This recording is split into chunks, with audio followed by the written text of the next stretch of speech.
अबू सुफियान घोड़े पर सवार था, लेकिन उसके मुकाबले के लिए जो मुसलमान आगे आया वो पियादा था।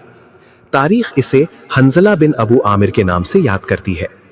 अबू सुफियान के हाथ में लंबी बर्छी थी। किसी को भी तवक्को नहीं थी कि तलवार वाला पियादा बर्छी वाले घुड़सवार से जिंदा बच जाएगा। अबू सुफियान का घोड़ा हंजला पर सरपट दौड़ा आया। अबू सुफियान ने बर्छी तोलकर फिर ताक कर मारी, लेकिन हंजला फुर्ती से एक तरफ हो गया। इस तरह 3 मर्तबा हुआ। तीसरी मर्तबा अबू सुफियान का घोड़ा निकल गया तो हंजला उसके पीछे दौड़ पड़ा। घोड़ा रुककर पीछे को मुड़ा तो हंजला उस तक पहुंच चुका था। अबू सुफियान उसे देख ना सका। हंजला ने घोड़े की अगली टांगों पर ऐसा जोरदार वार किया कि घोड़ा गिर पड़ा। अबू सुफियान दूसरी तरफ गिरा। हंजला उस पर हमला करने को आगे बढ़ा तो अबू सुफियान गिरे हुए घोड़े के इर्द गिर्द दौड़ दौड़कर अपने आप को बचाने लगा। हजरत खालिद बिन वलीद रदी अल्लाह अन्हो की किस्त नंबर 5। आप सल्लल्लाहु अलैहि वसल्लम के साथ 1000 प्यादा मुजाहिदीन थे, जिनमें 100 ने सिरों पर जरा पहन रखी थी। मुजाहिदीन के पास सिर्फ 2 घोड़े थे, जिनमें से एक नबी करीम सल्लल्लाहु अलैहि वसल्लम के पास था।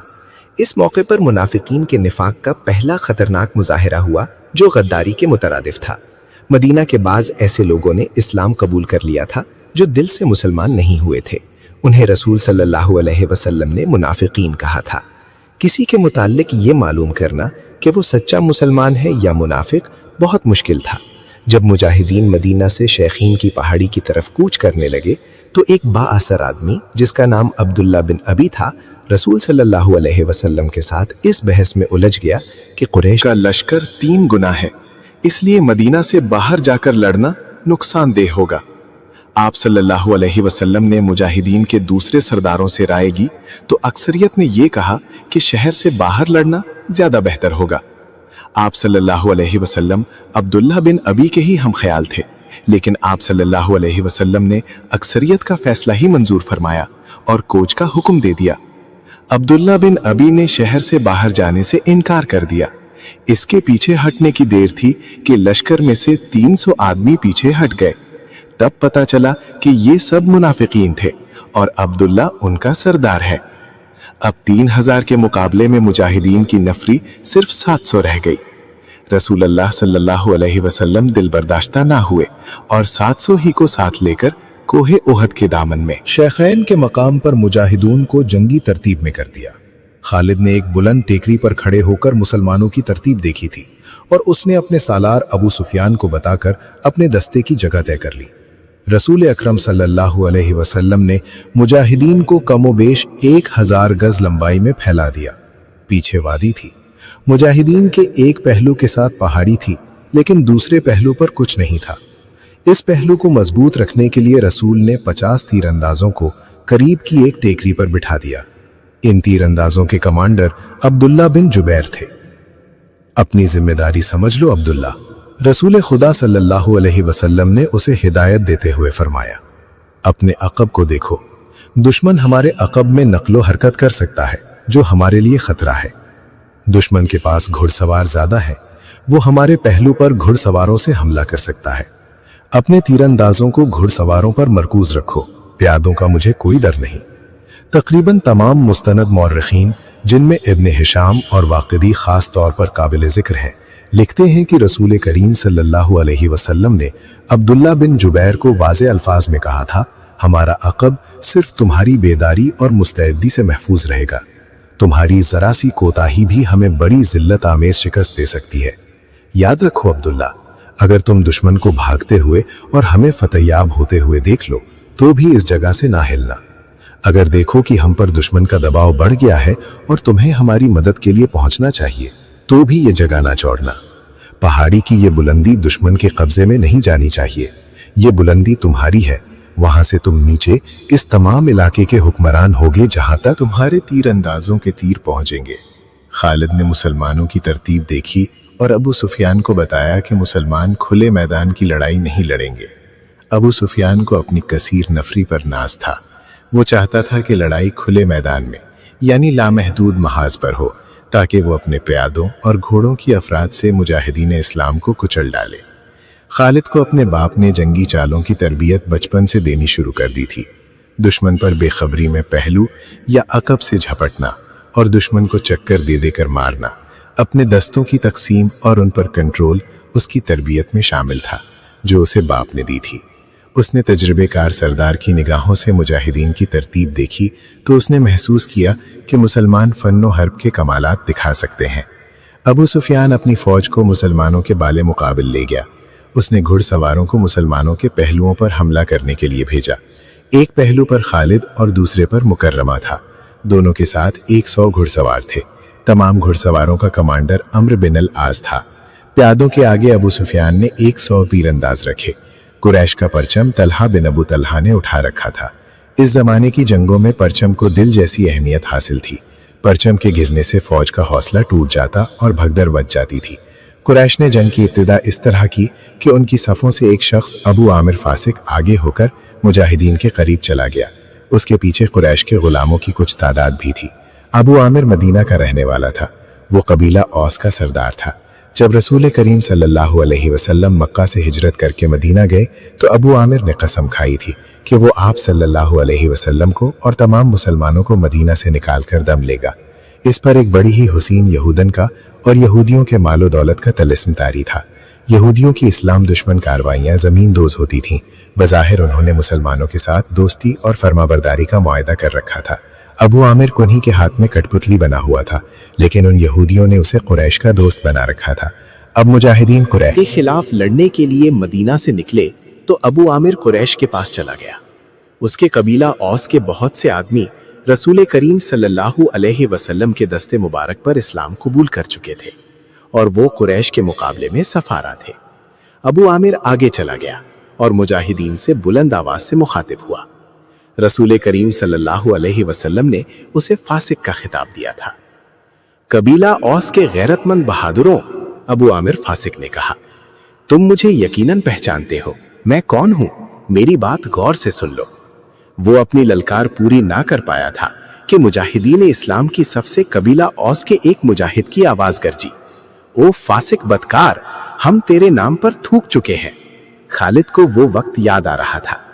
मुजाहिदीन इस्लाम की सबसे अबू आमिर और उसके साथ गए हुए गुलामों पर पत्थरों की बौछार शुरू हो गई।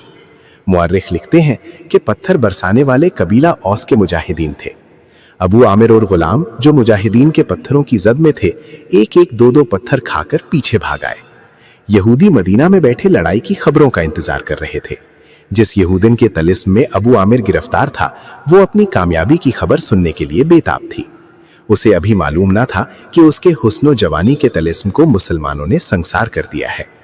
अबू आमिर फासिक के इस वाक़ये से पहले वो औरतें जो कुरैश के लश्कर के साथ गई थीं, लश्कर के दरमियान खड़ी होकर सुरीली आवाजों में ऐसे गीत गा रही थीं जिनमें बद्र में मारे जाने वाले कुरैश का जिक्र ऐसे अल्फाज में, ऐसी तर्ज में किया गया था कि सुनने वालों का खून खौलता और रोंगटे खड़े हो जाते थे। इन औरतों में से एक दो ने जोशीली तकरीर की सूरत में भी कुरैश के खून को गरमाया था। औरतों को पीछे चले जाने का हुक्म मिला तो अबू सुफियान की बीवी हिंद ने एक घोड़े पर सवार होकर एक गीत गाना शुरू किया। उसकी आवाज बुलंद थी और उसमें सोज भी था। तारीख लिखने वालों ने इस गीत के पूरे अशआर कलमबंद नहीं किए। उन्होंने लिखा है कि ये गीत फोश था जिसमें मर्द और औरत के दर पर्दा ताल्लुकात का जिक्र था। अशआर जो तारीख में आए हैं वो इस तरह हैं। इनमें जिस अब्दुद्दार का नाम आता है ये बनु अब्दुद्दार है। बनु उमैया इसकी एक शाख थी। बनु अब्दुद्दार कुरैश का बहुत ऊंचा खानदान था। अब्दुद्दार के सपूतों, हमारे घरानों के पासबानों, हम रात की बेटियां हैं। हम तकियों के दरमियान हरकत का करते हैं। इस हरकत में लुत्फ और लज्जत होती है। तुम दुश्मन पर चढ़ दौड़े तो हम तुम्हें अपने सीनों से लगा लेंगी। तुम भाग आए तो हम तुम्हारे करीब नहीं आएंगी। उसके बाद अबू आमिर फासिक पर मुजाहिदीन इस्लाम की तरफ से संगबारी हुई और उसके फौरन बाद कुरैश ने मुजाहिदीन पर तीर फेंकने शुरू कर दिए। मुजाहिदीन ने इसके जवाब में तीर बरसाए। खालिद अपने पहलू वाले मुसलमानों के पहलू पर हमला करने के लिए अपने 100 सवारों के साथ तेजी से बढ़ा। उसे मालूम ना था कि बुलंदी पर तीरंदाज छुपे बैठे हैं। उसके सवार बेधड़क चले आ रहे थे। रास्ता जरा तंग था। सवारों को आगे पीछे होना पड़ा। खालिद सोच समझकर अपने सवार दस्ते को उस पहलू पर लाया था। अपने बाप की तरबियत के मुताबिक उसे बड़ी खुद एतमादी से तवक्को थी कि वो हल्ला बोलकर मुसलमानों को इस पोजीशन में ले आएगा कि वो पसपा हो जाएंगे और अगर जमकर ना लड़े तो कुरैश के घोड़ों तले कुचले जाएंगे। मगर मुसलमानों के पहलू से उसके सवार अभी दूर ही थे कि ऊपर से तीरंदाजों ने उसके अगले सवारों को ना आगे जाने के काबिल छोड़ा, ना वो पीछे हटने के काबिल रहे। एक एक सवार कई कई तीर खाकर गिरा और जिन घोड़ों को तीर लगे उन्होंने खालिद के सवार दस्ते के लिए कयामत बपा कर दी। पीछे वाले सवारों ने घोड़े मोड़े और पसपा हो गए। इधर कुरैश की औरतों ने दफ और ढोलक की थाप पर वही गीत गाना शुरू कर दिया जो हिंद ने अकेले गाया था। अब्दुलदार के सपूतो, हम रात की बेटियां हैं, हम तुम तकियों के दरमियान। मुअर्रिख वाक़िदी लिखता है कि अरबी जंगजुओं के उस वक्त रिवाज के मुताबिक एक एक जंगजू के लड़ने का मरहला आया। सबसे पहले कुरैश के परचमबरदार तलहा बिन अबू तलहा ने आगे जाकर मुजाहिदीन इस्लाम को ललकारा कि इसके मुकाबले के लिए किसी को आगे भेजो। मेरे दीन के दुश्मन हजरत अली ने तंद हवा के झोंके की तरह आगे आकर कहा, मैं आता हूं तलहा। अपने कबीले का परचम थामे तलवार लहराते हुए भरा हुआ आया, मगर उसका वार हवा को चीरता हुआ गुजर गया। वो अभी संभल ही रहा था कि हजरत अली की तलवार ने उसे ऐसा गहरा जख्म लगाया कि पहले उसका परचम गिरा, फिर वो खुद गिरा। कुरैश का एक आदमी दौड़ा आया और परचम उठाकर पीछे चला गया। अली उसे भी गिरा सकते थे, मगर इनफिरादी मुकाबलों में ये रवा न था। तलहा को उठाकर पीछे ले आए। उसके खानदान का एक और आदमी आगे बढ़ा। मैं इंतकाम लेने का पाबंद हूं, वो ललकार कर आगे गया। अली आमिरी तलवार की काट देख। हजरत अली खामोशी से उसके मुकाबले पर आ गए। दोनों ने एक दूसरे की आंखों में आंखें डाले एक चक्कर काटा, फिर उनकी तलवारें और ढालें टकराईं और उसके बाद सबने देखा कि हजरत अली की तलवार से खून टपक रहा है और उनका मदमुकाबिल जमीन पर पड़ा तड़प रहा था। फिर कुरैश के मुतअद्दिद आदमी बारी बारी ललकारते हुए आगे बढ़े, मुजाहिदीन के मुकाबले में मरते गए। कुरैश का सालार आला अबू सुफियान अपने आदमियों को गिरता देखकर गुस्से से बेकाबू हो गया। जंगी दस्तूर के मुताबिक उसे इनफिरादी मुकाबले के लिए नहीं उतरना चाहिए था, क्योंकि वो सालार था। उसके मारे जाने से उसकी फौज में अबतरी फैल सकती थी, लेकिन वो अपने आप पर काबू ना रख सका। वो घोड़े पर सवार था। उसने घोड़े को एड़ लगाई और ललकारता हुआ आगे चला गया। उसकी बीवी हिंद ने उसे जाते देखा तो अपने ऊंट पर सवार होकर आगे चली गई और बड़ी बुलंद आवाज से वही गीत गाने लगी, जिसके अशार ये भी थे कि तुम भागे आए तो हम तुम्हें अपने करीब नहीं आने देंगी। अबू सुफियान घोड़े पर सवार था, लेकिन उसके मुकाबले के लिए जो मुसलमान आगे आया वो प्यादा था। तारीख उसे हंजला बिन अबू आमिर के नाम से याद करती है। अबू सुफियान के हाथ में लंबी बर्छी थी। किसी को भी तवक्को नहीं थी कि तलवार वाला प्यादा बर्छी वाले घुड़सवार से जिंदा बच जाएगा। अबू सुफियान का घोड़ा हंजला पर सरपट दौड़ा आया। अबू सुफियान ने बर्छी तोलकर फिर ताक कर मारी, लेकिन हंजला फुर्ती से एक तरफ हो गया। इस तरह 3 मर्तबा हुआ। तीसरी मर्तबा अबू सुफियान का घोड़ा निकल गया तो हंजला उसके पीछे दौड़ पड़ा। घोड़ा रुक कर पीछे को मुड़ा तो हंजला उस तक पहुंच चुका था। अबू सुफियान उसे देख ना सका। हंजला ने घोड़े की अगली टांगों पर ऐसा जोरदार वार किया कि घोड़ा गिर पड़ा। अबू सुफियान दूसरी तरफ गिरा। हंजला उस पर हमला करने को आगे बढ़ा तो अबू सुफियान गिरे हुए घोड़े के इर्द गिर्द दौड़ दौड़कर अपने आप को बचाने लगा और उसके साथ ही उसने कुरैश को मदद के लिए पुकारा। कुरैश का एक प्यादा दौड़ा आया। मुसलमान इस गलतफहमी में रहे कि ये आदमी अबू सुफियान को अपने साथ ले जाएगा, लेकिन उसने बेअसूली का मुजाहरा किया। पीछे से हंजला पर वार करके उसे शहीद कर दिया। अबू सुफियान अपनी सफों में भाग गया। आखिरी मुकाबले के लिए कुरैश की तरफ से अब्दुर्रहमान बिन अबू बकर आया। मुअर्रिख वाक़िदी ने यह वाक़या इस तरह बयान किया है कि अब्दुर्रहमान बिन अबू बकर की ललकार पर उसके वालिद हजरत अबू बकर सिद्दीक, जो इस्लाम कबूल करके रसूल अल्लाह सल्लल्लाहु अलैहि वसल्लम के साथ थे, तलवार निकालकर अपने जवान बेटे के मुकाबले के लिए निकले। आगे आ मुसलमान बाप के काफिर फर्जंद हजरत अबू बकर सिद्दीक ने ललकार कर कहा, आगे क्या हुआ जानने के लिए चैनल को सब्सक्राइब करें।